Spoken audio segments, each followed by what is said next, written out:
Good morning. I thought I would take you out on my morning jaunt this morning because it's a beautiful sunrise. I'm a little over halfway done with my 5 miles. So, the power of identity is not something to be underestimated. How is it that you identify yourself? Do you identify yourself as a winner? Do you identify yourself as lucky? Or do you identify yourself as unlucky? What are the words that you use to describe yourself on a regular basis? Do you say all the time, "Oh, I have a terrible memory," or "Things don't work out for me"? Or do you say all the time, "I have a great memory, I'm lucky, things are great in my life"? Those things matter. Words matter.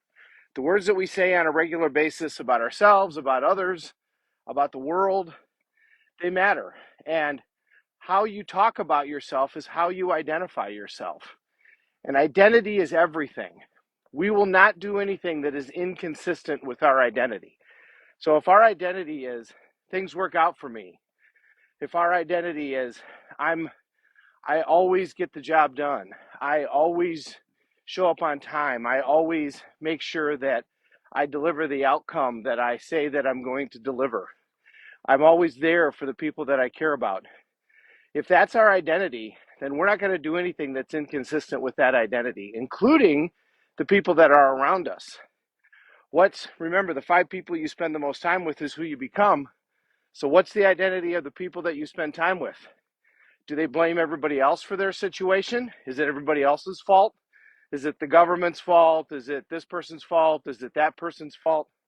Or do they take responsibility for the fact of where they are in their life? Do you take responsibility for where you are in your life, or is it everybody else's fault? Those things all create your identity. And that identity is something that decides where your life is going to go, because you're not going to be inconsistent with that. So if your identity is, "I'm a winner, I'm always going to figure this out, I always get the job done, I always get it done," then that's what's going to happen. If your identity is, "Things don't work out for me, that's the way life goes, life is hard, life is difficult, life's a struggle, things just don't happen for me right, I try hard, but things don't ever work out," well, that's going to be the identity that you're going to manifest. And when I say manifest, I don't mean in like the woo-woo way. I mean manifest by your everyday actions, because the steps that you're going to take are going to be consistent with that identity. And so that's the result that you're going to create. If instead your identity is something positive, then that's the result that you're going to create. So think about how you identify yourself. And there's an easy way to find this out if you're not sure. Ask the people that you spend the most time with. What's the language that you use to identify yourself on a regular basis? What's the language that you use to identify your relationship with the world on a regular basis? Because that really decides your identity. That's why incantations are so powerful, because over time, that's how you change your identity. What you incant to yourself, especially if you do it while you're exercising and doing stuff, that becomes ingrained in your body, and that becomes your new identity if it's something that you want to change. But for today, think about, how is it that you identify yourself? Is that what you want? Because your identity can change. It can change very quickly.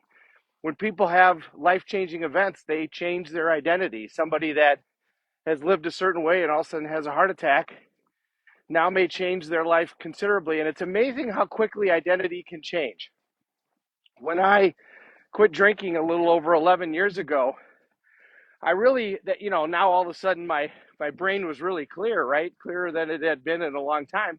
So I kind of watched, and it was wild how quickly my identity changed. Within 60 days, all of a sudden, if I would go to an event, somebody would say, "Hey, Tim, do you want to drink?" And somebody else would say, "No, no, no, Tim doesn't drink." I mean, I remember the first time that happened. I think it was less than 60 days after I had quit drinking.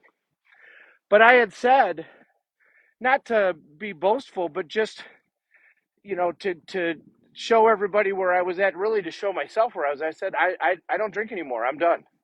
I quit. And that identity became mine immediately. And because of that, it wasn't long and everybody else adopted that. My family, the people that were around me, very quickly, my identity significantly changed because I had changed it internally and that manifested externally. And now all of a sudden, people looked at me completely differently. You can say that's good or bad, but the point is, if you want to change your identity, you can literally do it that quickly. All of a sudden, you make a decision. This is now who I am. You start incanting it. You start delivering it in terms of your language.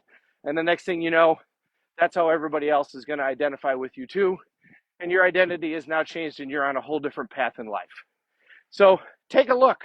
How do you identify yourself? And if you have any questions, ask those around you. Ask them for an honest answer. How do I identify myself? Do I say things like, it's not going to work out for me or it never works out for me? Because if that's what you say, that's what's going to happen. So think about that and decide where it is you want to go from here. Live that life that's intention. Design your own life so you don't become part of somebody else's design for theirs. Have a great day, everybody. Time for me to go finish. Thanks for watching. We're all in this together. Let's take care of each other.